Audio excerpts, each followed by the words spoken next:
Ассалаумағалейкум. Так, ктж-ны күнделікте қалай жүктеу керек, соны көрсетейін.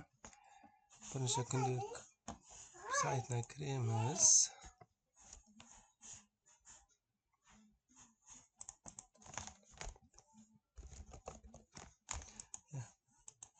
Пайдаланушының аты. Так.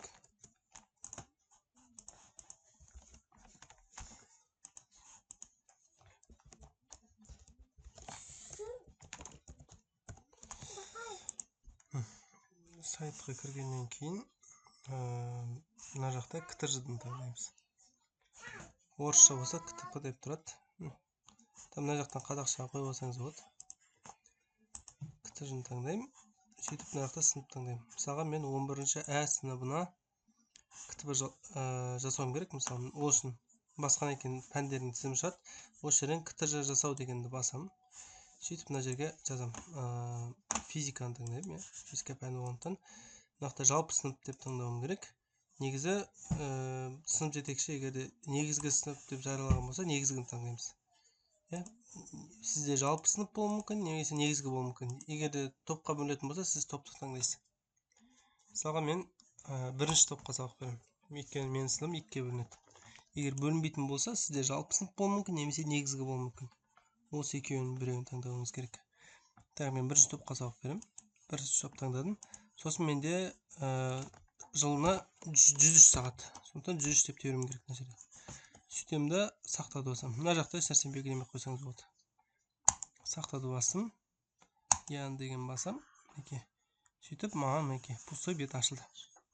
Енді осы жерге бөлімді қоссақ болады. Әр бөлімге тақырыпты қоссақ болады. Негізгі ең күшті оңай жолы бөлімді қоспай қойыңыз. Тек қана тақырыпты қоссаңыз сол ыңғайлы негізі. Так, мінекей менде 103 емес 102 сағат екен ғой. Так, жариялап қойып, соңында өзгертсамыз. 102 сағат ашылды. Мінекей тақырып тұр. Осыны көшіріп аламын. Копировать басамын да. Сөйтіп мінекей мына жерге тақырыпты қосуды басамын. Сөйтіп осы жерге ставить деймін. Сөйтіп негізі мына жақта 3 сағат деп былайына өзгерте салсақ болады ше. Менде мына жақта көрініп тұр ғой 3 сағат деп. 3 сағат деп ана жаза салсақ болады. Бірақ ең ыңғайлысы 1 сағат деп тұрған дұрыс болады. Өйткені сіз тақырыпты бәрін жариялап біткен кезде 102 сағатқа 102 тақырып тұрады да, сөйтіп қай тақырып жетпей тұрған сөйтіп оңай тауып аласыз. Сондықтан 1 сағат 1 тақырып болып тұрған жақсы. Сөйтіп менің сабағым қай күні болады? Дүйсенбі күні болады. Және де сәрсенбі, жұма күні болады. Сөйтіп мен аяқтаймын. Дүйсенбі күні бізде қай күні басталды? 2-сіне басталды. 2-сі күні бір таңдаймын. Көшіріп алайын. Мысалы 2-сі күні бір таңдаймын. Сақталды. Сөйтемді 2-сіне болды. Сосын барып қай күні болды бізде? Мына жақта 2-сі 4 болды. 4 күні таңдаймын. Мынаған тағы да соң копировать қосам дұрыс болады.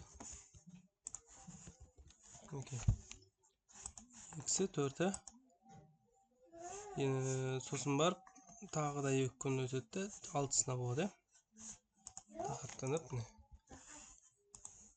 Не жаққа бейті? 6-сы 09-ы 2-24 деп жазсақ болады. 6-сы жұма күні осы ағамыз. Осылайынан жайлап кете береміз. Тағы 3 сабақтан кейін барып 1 жыл болады менде. 3 сағат деп тұр. Бірінші сағатта мен еркін-еріксіз өттім. Одан кейін 2 сағат бойы мынаны өтемін. Ұқсастықты. Так, қоямын да. Уже бұл жерде қай уақыт болады? Қыркүйектің 9-ы болады. 9-ы 9 болады, 11-і 13 болады. 9, 11, 13. 9-ы 1 өтеміз. Одан кейін 11-і 1 өтеміз. 11-і осыдан кейін 13 өтеміз. Басса күн ретінде жазып кетпеу керек. 1 сағатта мінекей. Осылай болды. 3 сабақ болды, бірақ 3-ші сабақта менде БЖБ ғой. Сондықтан БЖБ деген тұру керек. Міндетті түрде. Мынақта ручканы басып өзгертсек болады. Өтеміз. БЖБ номер 1. Мынаны толық жазу керек негізі. БЖБ деп болмайды. Бөлім бойынша жиынтық деп қоямыз. Бөлім бойынша жиынтық бағалау. Мінекей номер 1. Осыны жаздым, сақтау. Мінекей 6 тақырыпты қазір жарияладым. Дәл осылай мынаның барлығын көшіріп қойып шығу керек. Одан кейін тағы бір ескеретін мәселе, мынау жоспарда сіз 30%-ке өзіңізге ыңғайлап өзгерте аласыз. Мысалы, сізде демалыс күні түсіп қалуы мүмкін деген сияқты. Сөйтіп өзгертіп аласыз. Мысалы, мен БЖБ-ны практикалық жұмысты мына жақта өтіп, мына энергияны мен 2 рет өтіп, екінші өткен кезде БЖБ алып жүрсем болады. Солай осының тақырыптардың орнын кішкене ауыстыруыңызға болады сізде. Сондай рұқсат бар. Мысалы, 90-дық жиынтық бағалау деген үнемі бір ең соңғы күнге қойылуға болмайды да, жиынтық бағалау. Үнемі бір күн қалу керек. Мысалға, 90 бітетін күні тағы бір күн қалу керек та. Предпоследний сабақта осы 90-дық жиынтық бағалау алыну керек. Мынау КТЖ қазір дұрыс тұр. Осылайынан жариялайсыз. Мінекей. Жариялап болдық дейік. Мінекей бүкілін жариялап біттік. 102-ні салып біттік десек. Одан кейін жариялауды басам. Жариялауды басам. Менде қазір КТП жарияланып тұр, сондықтан жариялауды алып тастау керек деп шығып отыр. Так, ондай болмас үшін мен бүйтейін қазір. Өзім жарияланған КТП-ны алып тастайын. Сосын барып көрсетейін қазір. Менде жарияланып тұр ғой мынау. Бірінші топ деген. Мінекей былай жарияланып тұр. Осыны алып тастайын бірінші. Алып тастайын. Мінекей. Мына жерде мен 6-10 алып тастадым. Мінекей. Мына жерде 6 сабақты жүктедім ғой. Енді жариялауды басам. Жариялау деймін. Үлестіруді басам. Сарымен шыққан цифрларды баса берем ғой. Мына жақта птичканы міндетті түрде басу керек. Одан кейін мынау әрі қарайды. Сарымен тұрғанды басам. Оранжевый цветтегі. Сөйтіп баса берем. Мінекей. Қазір КТЖ жарияланды. Үлестірілді бүкіліне. Мінекей. Күндерден шығып тұру керек. Көз ба? Менде жоспарлаған күнмен нақты күн сәйкес келіп тұр. Бұл күндерді сіз былай қарасаңыз болады. Мына жақтан оңай жасау үшін былай істесеңіз болады. Мысалы 11А ғой. 11А дедім ғой. 11Аны ашамын да. Күнтізбелік жоспарлауды ашатын болсам, мына жақта күндері шығып тұрады менде. Мысалы 1-ш тобында күндер тұр. Осы күндерді көшіріп алып қойсаңыз болады. Сөйтіп барып, күнде енгізсеңіз тезірек болады, жұмыс тезірек жүреді. Сөйтіп жарияласаңыз болады. Мысалы, алып тастайын. Бірінші КТЖ-ны тағы да жариялап көрсейін. 11А.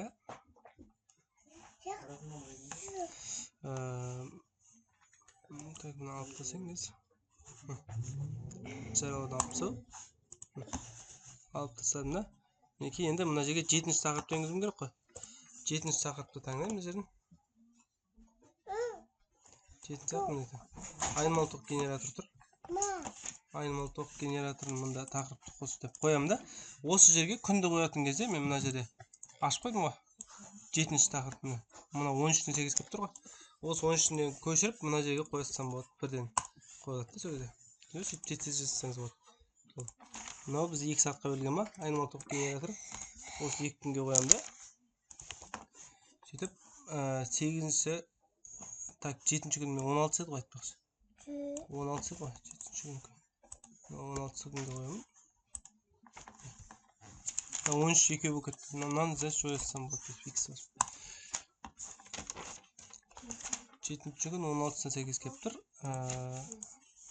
16-сынан кейін 18. Осыны көшіріп алып, мына жерге қойып жариялай беремін. Мына жерге тақырып атауы менде айнымалы ток генератор. Осылайынан тез жарияласаңыз болады. Егер сіз электромагнит тербеліс айнымалы токта, мысалы келесі тағы 2 сағат өтемін. Алып қоямын да. Сөйтіп, мына жерде 9-ші сағат қош. 9-ші сағатты осылай қоямын. 9 сағаттың уақыты сәйкес келіп тұр. Үстемде міне 10 сағатын міне 23-іне сәйкес келіп тұр. Осыны күнтізбектің ішіндегі күнді қойып қайтадан жарияласам болады. Айнымалылық 2 күнге берген, көрдіңіз ба? Айнымалылық 2 күнге, 2 сағатқа. Осылай жариялаймыз. Сөйтіп жасап болғаннан кейін, мінекей, бүкілін жариялап болғаннан кейін, енгізіп болғаннан кейін жариялауды басамын да, жариялау, үлестіру, әрі қарай, птичка міндетті түрде басу керек. Одан кейін әрі қарай басып үлестіру дейміз. Жарияланды. КТЖ кесте бойынша үлестірілді. Жоспарланған күн мен нақты күн бір-біріне сәйкес келіп тұр. Менде дұрыс жарияланды деген сөз. Оны мына жақтан келіп тексерсек болады. Мына жақта 1-90-да тақырып көрсіз ба, сәйкес келіп тұр. Арғай мына жақта тақырып жоқ еткен, мен жарияламаған бұл жер. Сөйтіп осы жерге тақырып тұрып қойылу керек. Сол жариялаймыз.